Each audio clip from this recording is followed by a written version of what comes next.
If you are anything like me, you're probably the quote black sheep of the friend group. And if you're not anything like me, you're probably wondering what the hell that even means.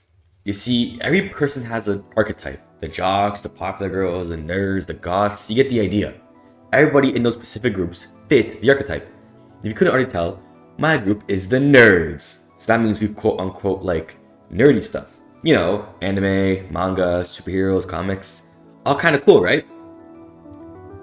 Except here's the thing. I don't really like any of that stuff. Don't get me wrong, we all love Nintendo and Pokemon. So we do have common ground. But even then it's weird. Like Jeffrey likes Zelda and Splatoon. And these are the only games I own from those franchises. They're not bad. They're just not for me. Hell, I think Splatoon 3 and Breath of the Wild are fantastic. At the end of the day, the guys are just cool people. We don't have to like the same things. Sometimes I just find it weird that I'm the only one out of my whole friend group who doesn't enjoy anime. While that may be slowly no longer the case. Very, very slowly.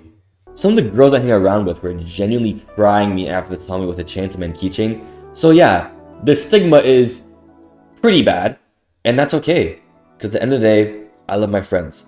But we're just different people. Hell, some of us play dog shit Roblox games 24/7 instead of getting a job. Why the camera cut to me?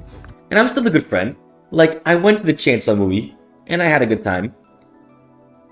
I didn't go to the Miku one though. Like, I didn't go to that one. But why am I talking about how I don't exactly fit in? Well, I have a confession to make. I don't like Marvel. Okay. I'm sorry. I just never got into it. I don't hate it. I just don't care for it. I've seen the original Spider-Man trilogy, the first Iron Man, Infinity War, and the first Spider-Verse movie. Oh, and Homecoming. But besides that, that's really it. I guess this is just another thing that makes me different from my friends. You know, there isn't one single person who I share all of my interests with. Maybe besides Jaden, but he's a dumbass, so it doesn't count. But why am I even talking about this? Well, I thought I would never get into superhero stuff until I saw a notification from Corey Kenshin on my phone.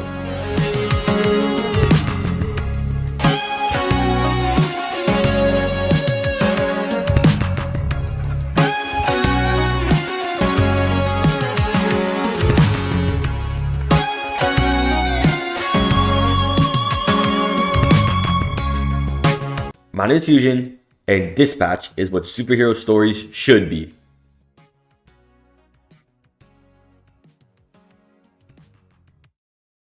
So there I was, on my bed, when I got a notification from my phone, and it was this video. Something that you guys should know about me is that I love story games. My favorite being, well, Dispatch. But before, my favorite was Life is Strange. Holy nostalgia.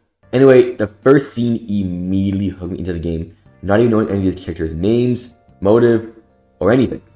And I started with the words, "Obviously, I love him. He's my dad." What does that mean? Just say what you want to say.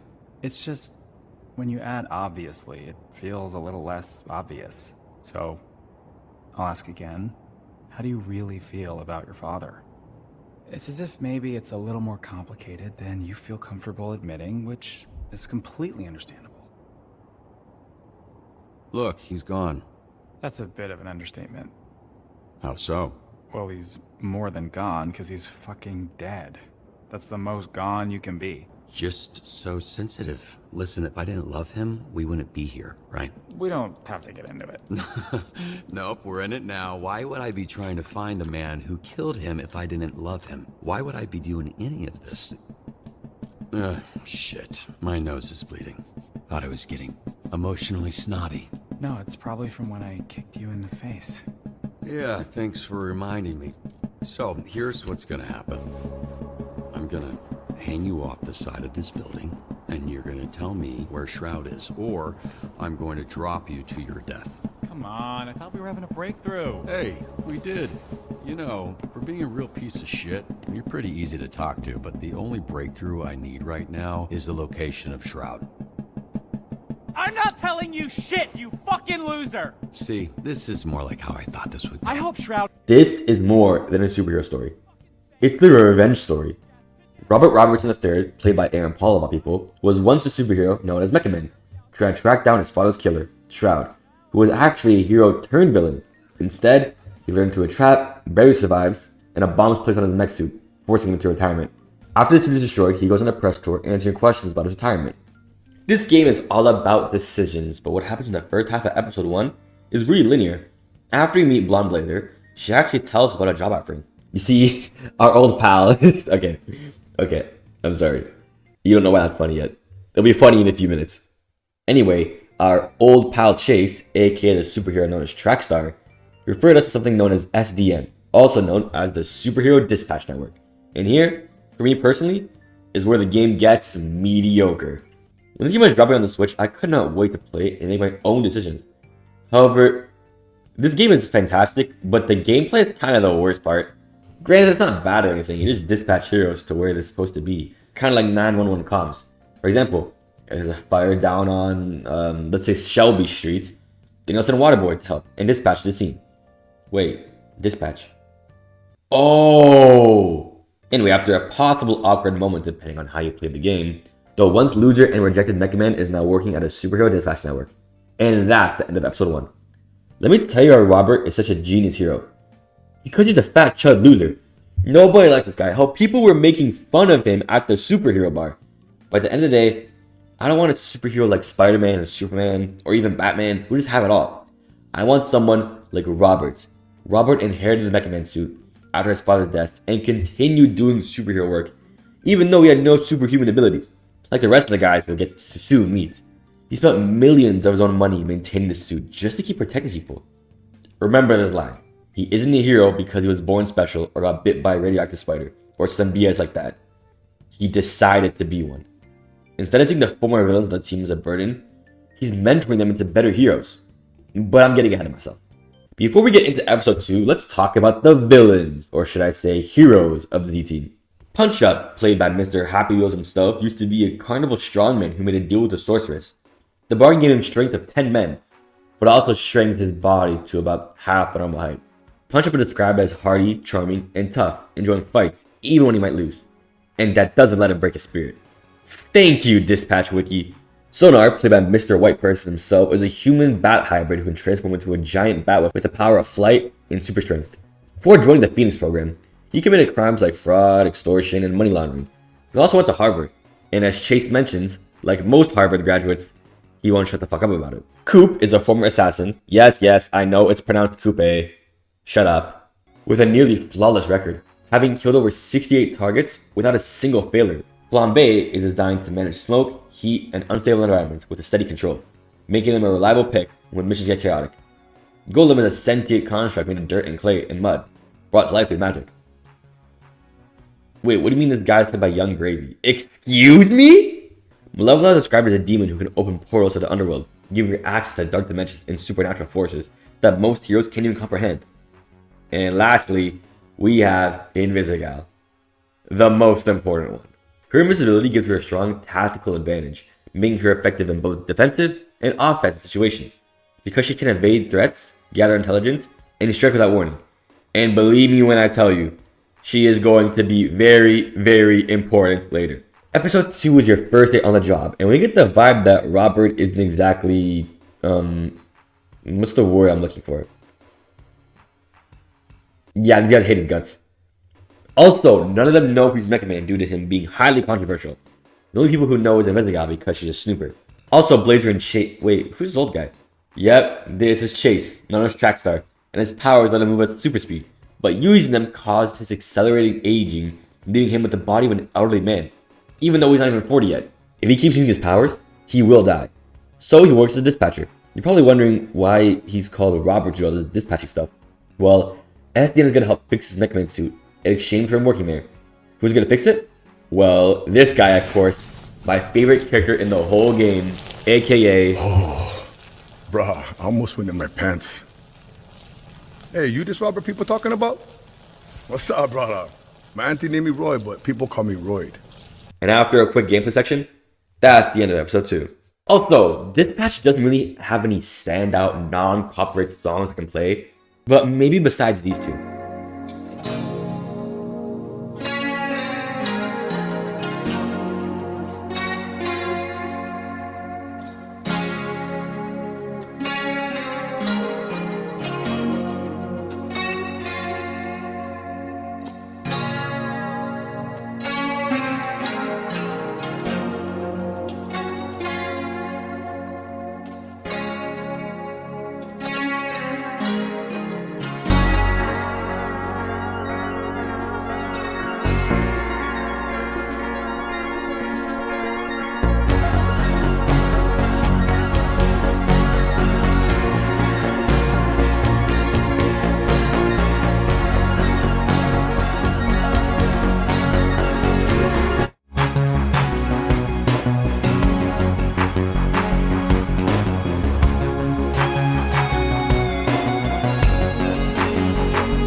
Going like to episode 3 and 4, these are very important because the villains stop acting like ones.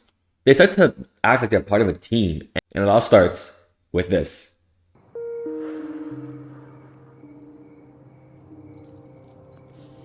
you smoking in a playground? The fuck's wrong with you? There you go. One more strike against me. You gotta get rid of somebody, right? I'm making it easy for you. No, you're quitting. You're not making it easy for me. You're making it easy for you. You don't get it. Some people are born to be heroes. I'm not one of them. I tried. Just wasn't meant to be. Meant to be? What are you talking about? Blazer, Phenomena Man, they have hero powers. Strong out there for all to see. Flying through the sky. Nothing to hide. What's your point? I have fucking villain powers. I can turn invisible and skulk in the shadows. My powers let me steal shit and watch famous people fuck. Being a villain is my fate. Oh my god. You want to talk about fate? That lightning-struck fuck that's been on a spree is 2 blocks from your location. Maybe the third time's the charm. I told you. I'm out. You really want to let this idiot get one over on you a third time? What makes you think it'd be any different?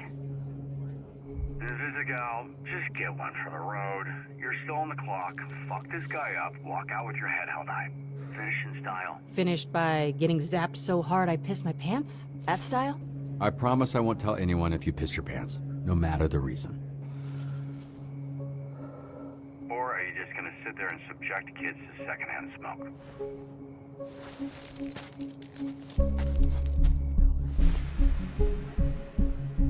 Don't do it. Don't fucking give that kid a cigarette. He's the one I bummed it from. What's the address? Remember when I said Invisible will be important? After Vizzy, that's what Robert calls her, takes down Thunderstruck, it's revealed that Robert has been dispatching to the whole branch. So that speech was heard by all of them as the Z-Team. And that's when A, they start working together as better heroes, and B, Vizzy has some weird sex stream about him that I'm not allowed to show. Yeah, it's disgusting. Also, something I forgot to mention in the last episode is you either cut Cooper or Sona from the team to show that the team is serious, and they should stop messing around. Now listen, I look at games with the critical view. We already know this. I know the pros, I know the cons of each situation. And with that said, if you picked Cut Coop, you might be the stupidest person alive. Really? Cut the assassin over the guy whose only crimes are all white collar? Why? If anything, she would be even more useful in the long run because she killed people. Hell, Sonar shouldn't even be here. But I digress. Let's move on to episode 5.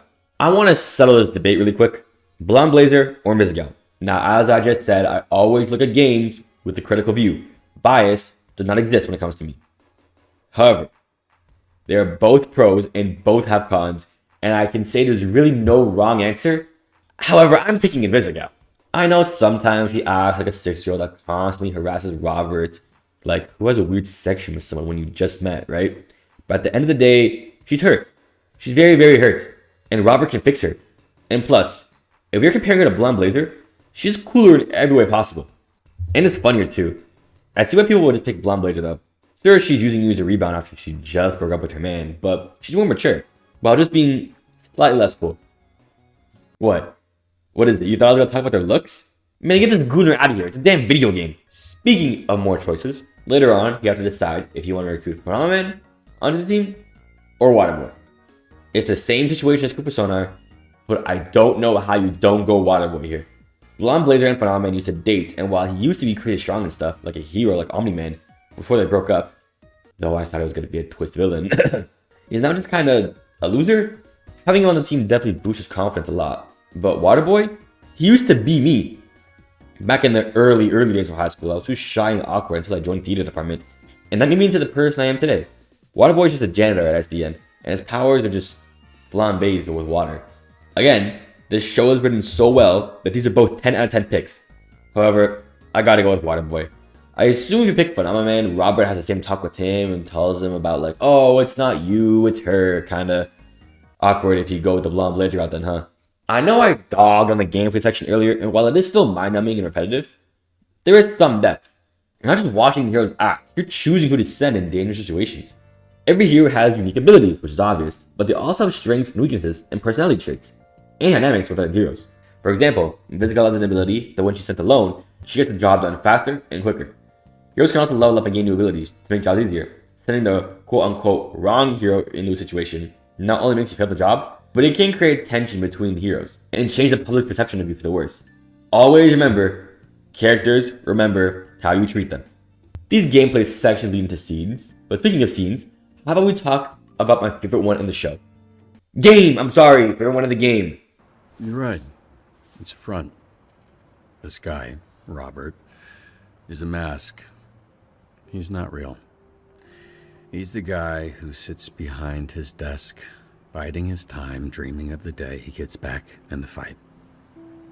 I haven't told you who I was because I'm kind of starting to like you all, and I'm not sure you're gonna like the real me. But the difference between this team getting by and this team being great is trust. So you should get to know the real me. I'm Mecha Man. No fuck. I really don't know what you gain from telling everyone you're not Mecha Man. Like Robert said, the difference between this team getting by and this team succeeding is trust. So, I was thinking of friends with Robert to go out drinking with him, shrouding his men attack and the secrets out. Labedas like him as he had a run with him years back, not knowing Robert was Mecha Man, and that actually made him lose his fingers, which I won't show because it's disgusting. Trust me. From then on, the narrative was just a happy team doing happy team things. Until... Keep up. No! Chase gives everybody shit, but he hates Invisible the most. And he saves her life. That's a real hero. After she thinks she's found the location of the missing piece of Robert's suit, she goes in alone. And with that, she found the location of Shroud. Fast forward to the final episode. Plot twist, Invisible was one of Shroud's men, or woman, should I say, and was placed there so Shroud could spawn as the end. However, if you've been paying attention to her this far, you should know that she has a change of heart for the better, which leads you into the final fight. This is my favorite part of the game besides the bar scene. Seeing all the heroes team up to defeat Shroud and Sonar/Coop, depending on who you cut, is a fantastic set piece. Chase isn't dead and is fresh out of the hospital. Anyway, he's no longer bedridden, and now he's using Blazer's amulet that gave her powers. With Blonde Blazer just being Mandy, we have the two endings of the game. Well, there's more than two, but it's mainly two. Invisible good, and Invisible bad. If you treat her like garbage, even if you do romance her, and I won't show it because I don't want you to see it, but she slit Shroud's throat. Wow. This caught me so off guard watching it for the first time. I was like out of my seat. She chased the mask and disappears, implying that she's going to become the next Shroud. Deciding that being a hero really isn't for her. However, if you're nice to her, Shroud just kills himself by putting in the wrong pulse in his head, making him throw up and become weak. After Busy blocks a bullet, Robert kills him. Or at least that's what I picked. I get it. Heroes don't kill people. But this goes beyond that. This dude was a Thanos level threat and he could see the future. Yeah, Corey was right. Get him out of here. Well, that was this patch. Man, this game is incredible. If you're anything like me, you're probably the black sheep of your friend group. And I still am. Because I'm still not interested in Marvel. Or anime. However, if this is what superhero stories are like in the future, sign me the hell up. This isn't a superhero story. It's a loser story. Do you genuinely know how much of a bum Robert was at the start of the game? Compared to now, he's pretty much living the life. Don't tell a story about the hero. Tell a story about the loser. Anyway, I've been Fusion, and Dispatch is what superhero stories should be. Thanks for watching.